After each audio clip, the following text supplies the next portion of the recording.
Hello everyone, welcome once again to a new movie review. I'm Captain Logan. And I'm Brandon. And Brandon and I are finally back and reviewing new movies for you. Yeah, we're playing catch-up this time because we haven't reviewed anything for a good long time. And so about a month ago, at least, Edge of Tomorrow came out. And we're super freaking crazy late on this. Our theater barely was even still carrying this film. That's right. We're a little behind. We're a little behind, that's right. That's right. We're behinds. Playing catch-up. We're behind. I don't know if you deserved a handshake for that pun, but anyway, and so we're on the edge of several weeks ago, as it were. And so that one does deserve. Thank you. So anyway, today we're doing Edge of Tomorrow. I got a lot of requests for this one, Brandon, when it first came out, and you and I just weren't able to get our schedules together to finally get back to the theater because we've been working on the documentary and stuff like that, and so we went on our big trip, and that was great. Which was tons of fun. It was, and we can't wait to show you guys the neat things that we did on our trip. But that's coming later on. Right now, Edge of Tomorrow, and Brandon, this movie stars Tom Cruise, and it's set in kind of present day, sort of maybe a little bit distant future, it's 5 or years not so distant future. Oh, does it say that? Well, the asteroid that comes in is the one that hit Russia just a couple months ago. That was we were seeing the dash cam footage from Russia. That. Yeah, and you're talking about the opening news footage stuff. Yeah. Okay, I missed that. Okay, and then they say it's about 5 years later. These forces have been sort of like I Am Legend, just barely in the future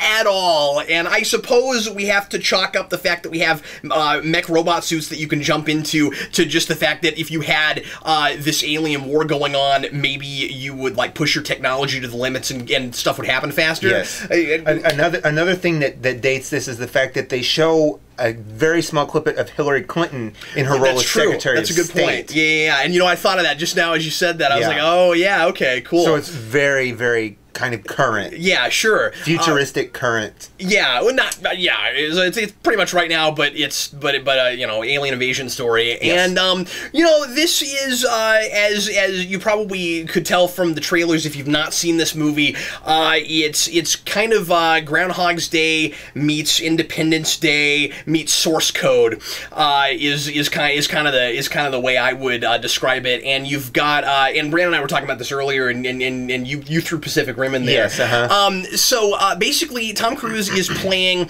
a journalist who works for the military who is a complete coward and doesn't want to actually have to fight. And in his obsession with trying not to have to get on the front lines at the beginning of the film, he gets thrown into the front lines, and he's dropped all the way down to a private, and he's forced to go fight, and he is considered a deserter, and he's forced to go fight, and in his first and only fight, he winds up having a strange, crazy accident with one of the aliens that they're fighting that makes him start repeating the day over and over again. And through the course of that, he begins to figure out the way to solve the entire war, and maybe find his inner courage as the film goes on. So, Brandon, how did you feel about Edge of Tomorrow? I felt like humans might not actually stand a chance against invading aliens. Well, we wouldn't. You know, we wouldn't stand a chance. If they could get here. If they could get here, Brandon. Yes. But, or however, that time travel is still ultimately useful if we could figure out how it works, which this movie isn't sure either. It's not. That's a really good point. So, overall, what's your verdict on this? Likes, overall, dislikes? I did have lots of likes about this movie. Yeah. First of all, I thought the premise was interesting from the first time I saw the trailer. They did not give away too much in the trailer. Yeah, that's a really good point. That was really nice. Yeah. I had no idea how this movie was going to go, what it was going to be like from the trailers. It gave me nothing. So, seeing this movie, I really loved the acting put out by Tom Cruise in this movie as well. I thought he did an excellent job, and Bill Paxton's hilarious. Like, he doesn't have to have much, but when he does, he is that character. Like, that's always great. So a great thing about this movie, I think, was how the act of the time traveling, it really built this movie. And the way that they played that off and how they showed it on screen, that was one of my favorite aspects of the movie. Now, not knowing how the time travel works, that was a dislike. And we talked about that a little bit, but like, the movie doesn't even understand. They give us stuff. They try. It's not just a straight up conceit. It's not like Groundhog Day, where it's just, okay, here's our conceit. This keeps happening to this guy, no explanation as to why. And with that movie, we didn't need it. That's a conceit. Exactly. That's not a complaint about that movie. With this one, though, being the science fiction piece that it is, yeah, it kind of needs something, maybe more than what they gave us. And at the end of the day, it's just really convoluted, yeah? It's convoluted, and they try to give us a reasoning behind it that they don't explicitly tell us, but it's shown. It's wacky. And the way we kind of understand it, there's nothing that would make us know that that's technically possible with the way they're doing it.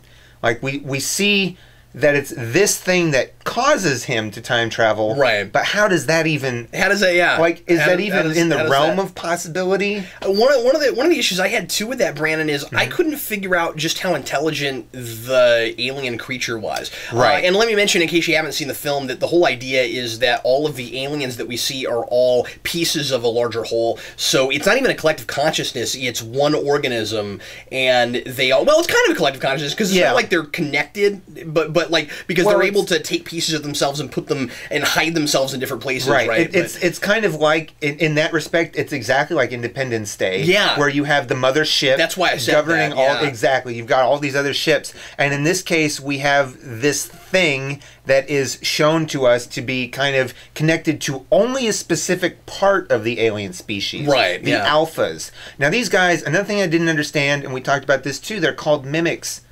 They're not mimicking anything, as far as we can tell. Why are they called mimics? Is it an acronym for something? Well, that would be good. I just thought of that. And like what exactly is that? Maybe we missed something in the beginning news footage. Yeah, I wondered that too. It's a montage, and it kind of moves fast. Yeah, and it's also a really good introduction to everything in that world. That's right. Oh, you reminded me. One of the things I loved is how they introduced Tom Cruise's character in the newscast. Yeah. He just shows up in one of the random newscasts, and then then he's kind of there. Well, they actually introduced his female co-star in there too, really briefly, really subtly. Briefly.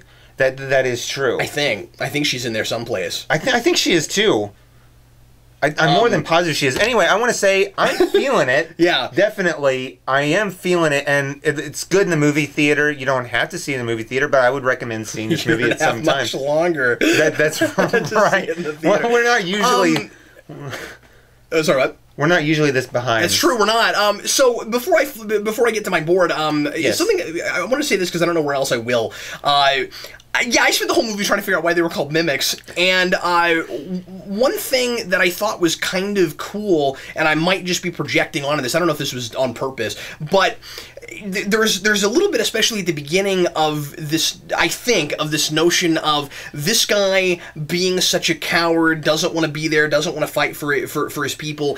Is he any better than the enemy they're fighting? And he is pretending to be a soldier, so he is mimicking that. He is a mimic himself. And then, so I kind of think that's in there, but then I don't know why they're called mimics. So, like, there's not much of a parallel there because they're not pretending to be anything, unless the notion is simply, and I don't know why they would think of mimic for this, because the thing is, we've seen lots of shape-shifting aliens and things in lots of sci-fi things that have names like mimic or something, you know what I mean? And so, it just seems kind of strange to me that they would go for that if that didn't describe what they did. But what I'm wondering is it just that they hide? But that's not a mimic. But that's not a mimic. That's what I'm saying. Anyway, I don't understand that. But I'd call them hiders if they hid. Yeah. Oh, there's another hider. Get it? Yeah, or Tremors. I'm sorry. But Tremors. What I was, but anyway, I do think maybe there is something to this notion of this guy is himself a mimic, and I'd like to know what they were doing there. Did you see the guy on J. Crew? Did you see the guy's shirt that said "Mimic this"? Yeah, that was hilarious. Yeah, and again, that got me still wondering, I had when I first heard that they were called mimics. I assumed they were shapeshifters. Yes, thank you. And I figured we were going to see humans fighting something else that looked like humans. Or another thing I kind of thought right away. There's just first impressions as we were getting into it. I kind of wondered if it was an enemy that we'd never see. Like, I kind of wondered if they... Because through that first fight, we're watching this for 5 minutes before we ever see what they're shooting at. Yes. And I kept going, I wonder... Because that could have been really interesting. If they called them mimics, we never even saw them and understood what they were. Scary. But yeah, they're scary. And I am ultimately glad we saw them. They are very, like, Matrix squiddy. Like, that's kind of what they... That's sort of what they look like. So it's not like we've never seen anything like this before, but I thought it was original enough. But they're also kind of Doc Ock mech movement. Oh yeah, type. Absolutely, and we have seen a lot of things like this lately. But again, I kind of thought that the way they that the way they moved and the way they shot them was kind of different from maybe other stuff I've seen before. Certainly super visual. It was super visceral, where like it was kind of. Every time they attack someone, especially if we were right on them, it was hard not to have a reaction, and I really liked that. Was. Yeah. One of the things that I liked is that this was the most realistic type of mech suit that can be worn currently by anyone who's got that kind of technology right now. They have these kind of exoskeleton suits that these closely resembled. You know, like it looks a lot like the mech suits in Matrix Revolutions, except that they're a lot smaller. Yes, like when we see the Iron Man suit per se, like. That is a revolutionized kind of full body armor, what you'd want. But what we have on the market today that even like the bigwigs are making kind of looks like this. So you're saying that we're not going that far. There's not that big a stretch. Like 5 years, I could see that being on the battlefield. And we don't have a lot of futuristic tech in this, so right. I'm glad to know that that is a thing that people are working on. Brandon, this movie made me feel like I was watching a number of familiar concepts thrown into a blender and then freshly repackaged. Yeah. I like when I saw the trailers for this, I was like, this kind of feels like a lot of been there, done that. And I saw it, and it was incredibly sure of itself. Like it said, okay, look, you've seen Alien Invasion, you've seen causality loop, you know, you've seen the time travel thing, you've seen all this before, but we're going to make it feel fresh just by delivering a really solid, fun, good time. Like it's really there's a lot of really competent storytelling and really good characterization. Like I thought there was a really good script here up until the last about 15-20 minutes. Right, and I'll definitely talk about that talk about that a little bit, but yeah, like as I was going along, I thought that it was a really punchy kind of script. The thing I liked the most about it was levity. I was impressed with this movie's ability to balance drama with humor, and that it never felt like a silly farce, but it was funny a lot, and I found myself laughing constantly. Yes. One of the things that that kept the levity up a lot was in editing, which is a thing I find myself talking more and more about lately, where there was a lot of inherent humor in the way things were cut together. I loved it. And let me also tack on that I really appreciated all of the times where our protagonist, who's going through the time loop over and over again, where he would like have already been through a particular scene like 2,000 times before we finally saw it, and I thought that the movie had a really good grasp of when to give us information and when to show us like the important moments of, okay, he's been through this a bunch of times. Did we really need to see him go through every scene over and over again? We see him go through the first scene a couple, 3 times because we need to establish that that's what's going on. And there are certain places where we need to see certain bits, certain seconds or minutes happen several times. But then there's whole scenes where we finally get there and we find out he's been there a bunch of times. This is a good perspective thing. Yes. This is a good POV thing where whenever we're in a scene with him and what's her face? I don't remember the character's name, but the metal witch. but but the girl that Blake Lively's character, that she's been through this before. She used to be one of these also. Yeah, she had the ability. So he has to go find her in order to go through all of this, and she's somewhat of a mentorish character. It's kind of serendipitous that they run into each other right when they do. But what I was going to say is, whenever we get in those scenes with her, or even with somebody else in certain cases, usually she's there, and we haven't seen him go through it over and over again. We're getting that scene from that character's perspective. Yes. We're supposed to be appreciating it on the level that they are, what he's able to tell them because of what he remembers. Brandon, two big reservations about this movie. The first one is just the way that it ends. I am perplexed by the ending. I think it's too easy. I think it's too safe. And I think that, oddly, I'm not sure that it would have lost too much of the fun and the joy if the film had just allowed itself to be a little bit more tragic. And that's something that I really appreciated. I looking at the trailers and looking at the kind of almost District 9 aesthetic just in color palette and things like that. Yes. I really expected kind of a bleak and kind of despairish kind of dystopian movie, and it was surprisingly fun. But I get to the end and I feel like it's trying so hard to match the fun that I had that it doesn't end. It doesn't want to end the way it should. The way it ought to. Yeah. Yeah. It really would have actually been a better movie had it ended right before the very final scene. And I don't even... Yeah, you might be right about that, but I don't know. I think that there's a better ending for this movie, and I don't know what it is, and I don't want to rewrite the thing, and we're not going to get into it because I don't want to spoil stuff in case, for the 3 people watching this that haven't seen it. But I'm just saying that, like, it was a little predictable. It was somewhat where I thought that they might go with it, and That's exactly where I thought they'd go with it. And then the weird part about all of that too is I still don't understand how it works. You get to the very end, and I'm like, okay, so basically you contrive something with a really convoluted time travel kind of device already in order to I don't know, without giving anything away, just in order to have your happy ending. I mean, that's really what they had. And I will say, we do get a happy ending here. And I'm not saying it's a problem just because it's a happy ending, but I feel like they had to really stretch some stuff to make that happy ending even happen, and that was rough for me. Here's the other thing I didn't really care for, Brandon. I feel like there are a lot of places in this movie where people are not making a lot of sense in the way they're reacting to what he knows just to make it harder for the protagonist. Really? And yeah, you certainly want hurdles your protagonist has to jump over. You certainly want things to be hard for him. But I think things are already significantly hard enough.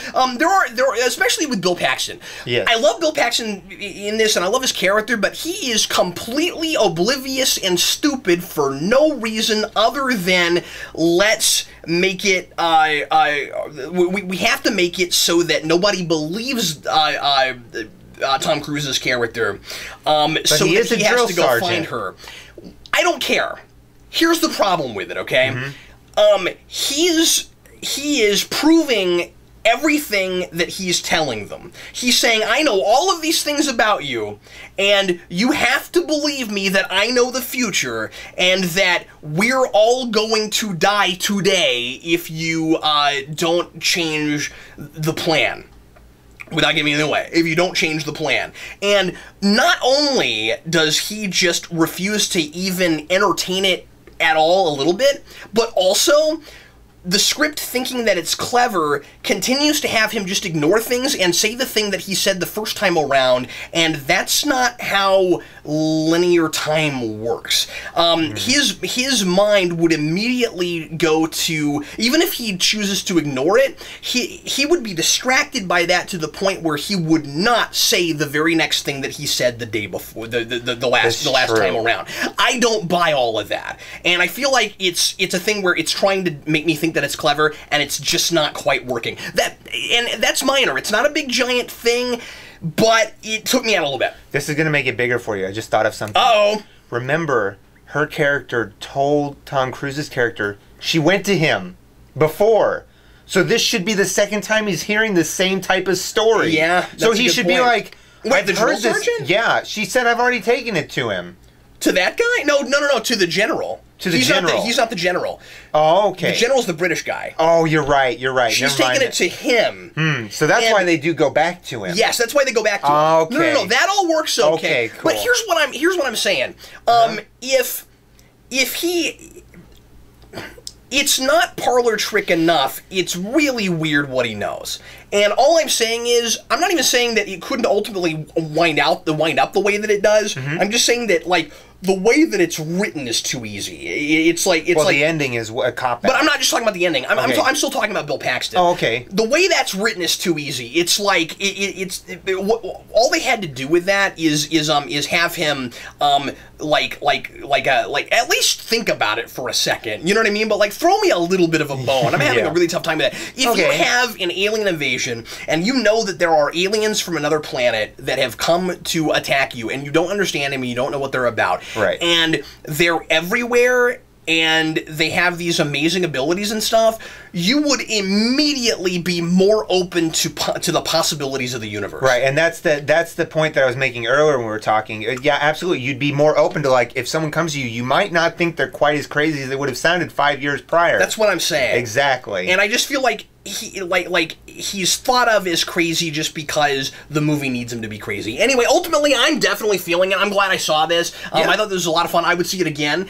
And I thought that there was a lot of... It's just really lively. It's really energetic. It's, like I said, it's a lot of fun. And I feel like all these characters have their own voices and unique personalities. I feel like they could have gone a little bit farther with her character, just in letting me get to know her a little bit more. She does seem a little bit typical, and I also don't feel like I don't know if typical is the right word. I just don't feel like I get a good enough read on her. And then you get to the end of the film, and I don't feel like there is quite maybe enough of a payoff for the whole he's a coward and now he's not a coward thing.